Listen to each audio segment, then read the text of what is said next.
Hello, everyone. Good morning. This is Silvio as the E-Chaplain, and I hope everyone's doing fine. And today we're continuing the series on the 40 nails or 40 nails that will help you nail it. Before we get into today's nail, which is nail number 9, I want to remind you that the E-Chaplain is here to, or there, whichever way you want to put it, to help women and men discover and or rediscover dignity and in their existence through simplicity towards wonder. Today's nail we're gonna hammer is the nail of self-control. Yeah. When I ask people to give me 40 qualities or qualities that Jesus has for the 40 days during Lent, uh, I decided to put one in there, which is self-control.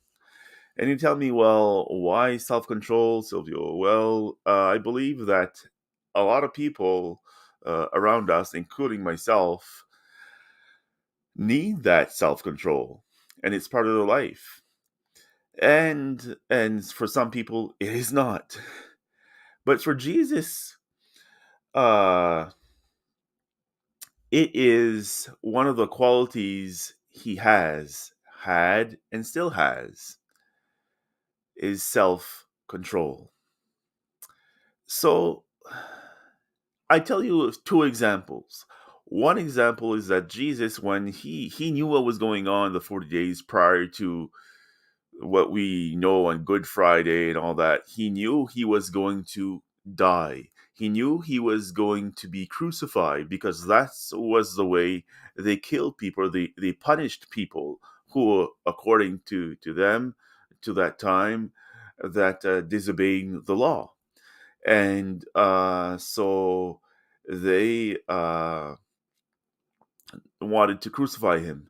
And Jesus, all that time, he was in great self control, in self control of his emotions, of his actions, of his words, of everything. And that's also why he went 40 days in the desert, because he wanted to master that self control. And also, at that time, he said to God, because he knew God his father, because he knew he's going to get crucified, he said, God, please get that covenant away from me. Get that chalice, that vase, that drink away from me, because I don't want it. But I will still do it. So in another example is of self-control, and there are three characters in this story. You might have heard it. It's the story of the prodigal son. So there are three men in this story, and there's the youngest son, there's the father, and the oldest son. The youngest son goes to the father and says, "Hey, father, give me the fortune that belongs to me. I'm leaving. I want to go. I want to live on my own. I want to do what I want to do." Okay, so the father says, "Here you go. You're Do whatever you want."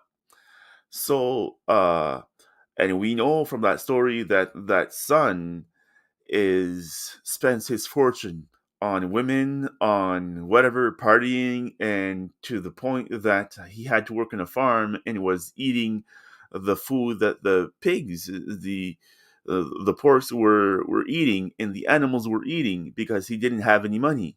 So he decided to backtrack and go back to his house. And uh, when the father saw him coming, he said to his servants and all that, that the people who were his employees, he said, "Hey, let's throw in a big party. My son's coming back home, and let's do this. Let's create a big party." And the oldest son, he says, "So sorry, let me backtrack here.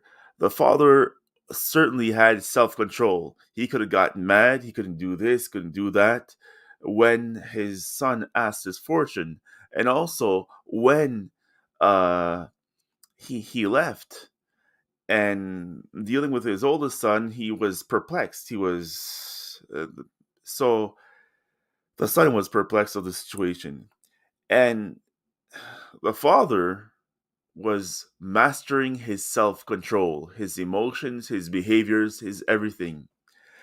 And when we look at the story in the story, the oldest son, he was furious when he saw the son, the youngest son, coming, and the reaction of his dad, the same dad, who said, "Let's throw in a party. My son's coming back." And the oldest son says, "Hey, whoa, what's going on here? I worked my whole life for you, and you're doing this." And he got really mad. He lost his self control, and his father kept his cool all that time and say, "Look, he's my son too." So self control is in all situations of life. It's not necessarily to to withdraw us from something or a food or a situation, but is making the conscious decision of the actions we are going to do. And the is it's to avoid impulse. Self control is totally the opposite of impulse. It is combined with discipline. It is combined with listening. It is combined with the fact that you are good to yourself and others. So today, I wish that we are able to, including myself, able to have that self control in our own life, just like Jesus and so many have showed self control. So again, I ask a simple question. Can you do it? Can you have that self-control today? I don't know, but I believe. I say, I don't think, believe, I know you can. It's a choice. Having self-control is a choice. It takes effort, but we can do this together. Have a good day, everyone.